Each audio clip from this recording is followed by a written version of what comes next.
ದೇಸಾಯಿಯವರು ಯಾವುದೇ ಸಿನಿಮಾ ಮಾಡಿದರೂ ಕೂಡ ಅದೊಂದು ಪ್ರಯೋಗವಾಗಿ ರೂಪುಗೊಳ್ಳುತ್ತೆ. ತರ್ಕ ಸಿನಿಮಾದಲ್ಲಿ ಮಾಡಿದ್ದನ್ನು ಅವರು ಉತ್ಕರ್ಷ ಸಿನಿಮಾದಲ್ಲಿ ಮತ್ತೆ ಮಾಡಲಿಲ್ಲ. ನಿಷ್ಕರ್ಷದಲ್ಲಿ ಮಾಡಿದ್ದನ್ನು ಬೆಳದಿಂಗಳ ಬಾಲೆ ಸಿನಿಮಾದಲ್ಲಿ ಮತ್ತೆ ರಿಪೀಟ್ ಮಾಡಲಿಲ್ಲ. ಪ್ರತಿ ಸಿನಿಮಾದಲ್ಲೂ ವಿಭಿನ್ನತೆಯನ್ನು ಕಾಯ್ದುಕೊಂಡೇ ಬಂದ ದೇಸಾಯಿಯವರಿಗೆ ಕಮರ್ಷಿಯಲಿ ಬಹಳ ದೊಡ್ಡ ಹೆಸರು ತಂದುಕೊಟ್ಟಂತಹ ಸಿನಿಮಾ ನಮ್ಮೂರ ಮಂದಾರ ಹೂವೆ. ಆದರೆ ನಮ್ಮೂರ ಮಂದಾರ ಹೂವೆ ಸಿನಿಮಾದ ಯಶಸ್ಸಿನ ನಂತರ ಅದ್ಯಾಕೋ ಅವರಿಗೆ ಅದೃಷ್ಟ ಕೈ ಹಿಡಿಲಿಲ್ಲ. ಹಾಗಿದ್ದರೂ ಕೂಡ ಪ್ರಯೋಗಾತ್ಮಕ ಸಿನಿಮಾಗಳನ್ನು ಮಾಡಬೇಕು ಅನ್ನುವಂತಹ ಉತ್ಸಾಹ ಮಾತ್ರ ದೇಸಾಯಿಯವರಿಗೆ ಕಡಿಮೆ ಆಗಿಲ್ಲ.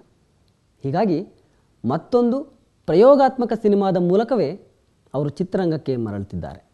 ಸೊ ಅಲ್ಲಿಂದ ಚೂರು ಹೆಸರಾಗ್ಲಿಕ್ಕೆ ಶುರು ಆಯಿತು. ಬೆಳದಿಂಗ ಬಾಲೆಯಿಂದಾನೆ ಸೊ ಇವನೇನೋ ಒಂದು ಎಕ್ಸ್ಪೆರಿಮೆಂಟ್ ಮಾಡ್ತಾನೆ ನೋಡೋಣ ಅನ್ನೋ ಥರ ಒಂದು ಲೆಕ್ಕಕ್ಕೆ. ಸೊ ಹಾಗೆ ಜರ್ನಿ ಕಂಟಿನ್ಯೂ ಆಯಿತು ನಂದು. ಆಮೇಲೆ ಇದ್ರೆ ಸ್ವಲ್ಪ ಒಂದು ಪ್ರೇಮರಾಗ ಹುಡುಗಿರ್ತೀವಿ ಅದೇ ಬೇರೆ ಶೇಡಲ್ಲಿ ಮಾಡ್ಲಿಕ್ಕೆ ಹೋದೆ, ಬಟ್ ಅದೇ ಶೇಡ್ ತೊಗೊಳ್ತಾ ಇದ್ದಿದ್ದಕ್ಕೆ ಜನಕ್ಕೆ ಸ್ವಲ್ಪ ಡಿಸಪಾಯಿಂಟ್ ಆಯ್ತದು. Same star cast same type repeat ಅನ್ನಿಸ್ಲಿಕ್ಕೆ ಶುರು ಆಯಿತು ಅವ್ರಿಗೆ. ಎಲ್ಲೋ ಮಂದಾರ ಹೋಯಿತು ಅಂತ ಒಂದು ಮೈಸೂರು ದಸರಾ ಫೆಸ್ಟಿವಲಲ್ಲಿ ನಡೆಯುವಂಥ ಒಂದೇ ಇನ್ಸಿಡೆಂಟು. ಅದನ್ನು ಒಂದು ಆ್ಯಕ್ಚುಲಿ ಒಂದು ಇಂಗ್ಲೀಷ್ ಪಿಕ್ಚರ್ದು ಒಂದು ಥ್ರೆಡ್, ಅದು ಸ್ಮಾಲ್ ಥ್ರೆಡ್, ಅದು ಒಂದು ಹೇಳಿ ಅದು ಸುಮಾರು ಎಲ್ಲ ಲ್ಯಾಂಗ್ವೇಜ್ ಫಿಲ್ಮ್ದಲ್ಲಿಯೂ ಬಂತದು ಆ ಸಬ್ಜೆಕ್ಟು. ಅದನ್ನು ಸ್ಮಾಲ್ ಅಗದಿ ಥ್ರೆಡ್ ಹೀಗಿದೆ ಹೀಗಿರಬೇಕು ಅಂತ ಇಟ್ಕೊಂಡು ಅದರಿಂದ ಒಂದು ಕತೆ ಮಾಡಿ ಅದನ್ನು ಪ್ರತ್ಯರ್ಥ ಆಗಿ ಮಾಡಿದೆ. ಸೊ ಅದು ಕೂಡ ಅಂದರೆ ಅದು ಅಷ್ಟೊಂದು ಕಂಪೇರ್ ಮಾಡಿದಾಗ ಜನ ಹಿಂದಿನ ನಾನು ಫಿಲ್ಮಿಗೆ ಕಂಪೇರ್ ಮಾಡಿಕೊಂಡಾಗ ರೆಸ್ಪಾನ್ಸ್ ಇತ್ತು, ಬಟ್ ಆ್ಯಾವರೇಜ್ ರೆಸ್ಪಾನ್ಸಲ್ಲಿ ಬಂತದು.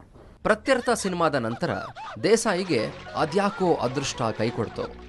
ನಂತರ ಮಾಡಿದ ಎಲ್ಲ ಸಿನಿಮಾಗಳು ಮುಗ್ಗರಿಸಿದ್ವು.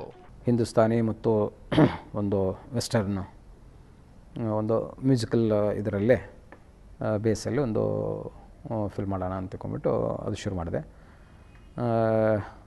ಅದೇನೇನೋ ಮಾಡ್ಬೇಕು ಅಂದ್ಕೊಂಡು ಹೋಗಿದ್ದೆ, ಏನೂ ಸರಿ ಆಗಲಿಲ್ಲ. ಬ್ಯಾಡ್ ಡೇ ಸ್ಟಾರ್ಟ್ ಆಗಿತ್ತು. ಬಟ್ ಭಾಳ ಶ್ರಮ ಬಿದ್ದಿದ್ವಿ. ಬಟ್ ನಾವು ಎಷ್ಟೇ ಶ್ರಮ ಬೀಳಲಿ ಏನೇ ಬೀಳಲಿ ಆಡಿಯನ್ಸ್ ಅದಕ್ಕೆ ಕ್ಷಮೆ ಕೊಡೋಲ್ಲ. ಆ ಪಿಕ್ಚರ್ ನೋಡಿ ನನ್ನ ಮೇಲೆ ಅವ್ರು ಕರುಣೆ ಪಟ್ಟರು ಅಷ್ಟೇ. ಅಯ್ಯೋ ಎಷ್ಟು ಕಷ್ಟ ಬಿದ್ದು ಮಾಡಿದ್ದಾನೆ, ಇದು ಸರಿ ಆಗಲಿಲ್ಲಲ್ಲ ಅಂತ ಒಂಥರ ಸಿಂಪತಿ ಬರುವ ಥರ ಆಯ್ತು ನನಗೆ. ಒಂದು ಯಂಗ್ಸ್ಟರ್ಸ್ ಲವ್ ಸ್ಟೋರಿ ಮಾಡೋಣ ಅಂದ್ಕೊಂಬಿಟ್ಟು ಊಟಿ ಇದೆಲ್ಲ ಜಾಗ ಆರಿಸ್ಕೊಂಡು ಸ್ಪರ್ಶ ಇದ್ದರೆ ಸುದೀಪ್ ಅವ್ರಿಗೆ ಅದಕ್ಕಿಂತ ಹಿಂದೆ ಪ್ರತ್ಯರ್ಥದಲ್ಲಿ ಒಂದು ಚಿಕ್ಕ ಕ್ಯಾರೆಕ್ಟರ್ ಮಾಡಿದರು, ಹಿಂದೆನೂ ಒಂದೆರಡು ಮಾಡಿದರು. ಬಟ್ ಇಲ್ಲಿ ಫುಲ್ ಲೆಂಗ್ತಾಗೆ ಅವ್ರಿಗೆ ಒಂದು ಮುಖ್ಯ ಪಾತ್ರದಲ್ಲಿ ಹೀರೋ ಪಾತ್ರದಲ್ಲಿ ಇಬ್ಬರು ಹೀರೋಯಿನ್ಸು. ಸೊ ಆ ಸಿನಿಮಾ ನಾವು ಶುರು ಮಾಡಿದ್ವಿ. ಕ್ಷಣ ಅದೆಲ್ಲ ಈಗ ಮಾಡ್ಕೊಂಬಂದೆ. ನಡುವೆ ಈಗ 3-4 ವರ್ಷ ಗ್ಯಾಪ್ ಆಯಿತು ನನಗೆ. ಸರಿಗಮ ಅಂತ ಒಂದು ಫಿಲ್ಮು ಶುರು ಮಾಡಿದೆ. ಸ್ವಲ್ಪ ನಂದು ಟೈಮು ಬ್ಯಾಡ್ ಲಕ್ ಶುರು ಆಗಿತ್ತು. ಅದೇನೋ ಮಾಡ್ಲಿಕ್ಕೆ ಹೋಗಿ ಸ್ವಲ್ಪ ತೊಂದರೆ ಅನುಭವಿಸ್ಕೋತಾ ಇದ್ದೀನಿ.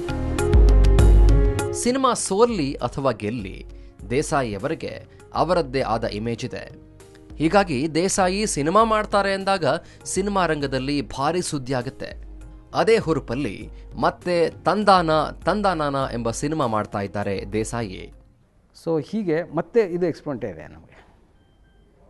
ಬಟ್ ಆ ರೀತಿಯೇ ನಾನು ಮಾಡಬೇಕಾಗತ್ತೆ ಈಗ. ಹಾಂ, ಅಲ್ಲ ಹಾಗೆ ಮಾಡೋಕಂತ ನನ್ನ ಮನಸ್ಸು ಯಾವಾಗಲೂ ತುಡಿತಾ ಇರ್ತದೆ.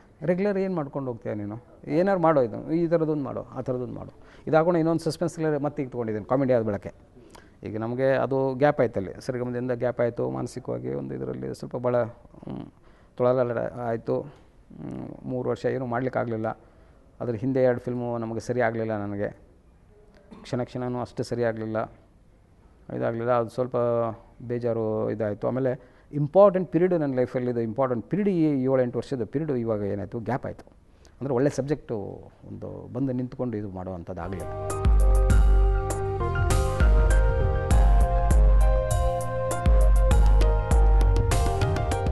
ಅದೇನೇ ಇರಲಿ, ತಮ್ಮ ಎಕ್ಸ್ಪೆರಿಮೆಂಟಲ್ ಸಿನಿಮಾಗಳ ಮೂಲಕವೇ ಕನ್ನಡ ಸಿನಿಮಾ ರಂಗದಲ್ಲಿ ವಿಶಿಷ್ಟ ನಿರ್ದೇಶಕರಾಗಿ ಗುರುತಿಸಿಕೊಂಡಿದ್ದಾರೆ ದೇಸಾಯಿ. ದೇಸಾಯಿ ಮಾಡಿದ ಪ್ರಯೋಗಗಳನ್ನು ಬಹುಶಃ ಇಂದಿನ ಯಾವ ನಿರ್ದೇಶಕರು ಮಾಡೋಕ್ಕೆ ಸಾಧ್ಯನೇ ಇಲ್ಲ. ದೇಸಾಯಿ ಅವರಿಗೆ ದೇಸಾಯಿ ಒಬ್ಬರೇ ಸಾಟಿ.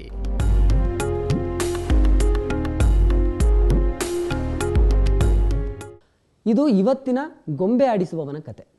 ಮುಂದಿನ ಸಂಚಿಕೆಯಲ್ಲಿ ಸದ್ಯ ಭಜರಂಗಿ ಸಿನಿಮಾದ ಮೂಲಕ ಸುದ್ದಿ ಮಾಡ್ತಿರುವಂತಹ ಒಬ್ಬ ಯುವ ನಿರ್ದೇಶಕನನ್ನು ನಿಮ್ಮ ಮುಂದೆ ಕರ್ಕೊಂಡು ಬರ್ತೀನಿ. ತಪ್ಪದೆ ನೋಡಿ. ನೇರ ದಿಟ್ಟ ನಿರಂತರ ಸುದ್ದಿಗಾಗಿ ನೋಡ್ತಾ ಇರಿ ಸುವರ್ಣ. ಹಳ್ಳಿ ಲಾವಣಿಯಲ್ಲಿ ಲಾಲಿ ಸುವಲಾಲಿ ಎಲ್ಲಿ ಲಲಿತವಲ್ಲಿ ಮನಸ್ಸಲ್ಲಿ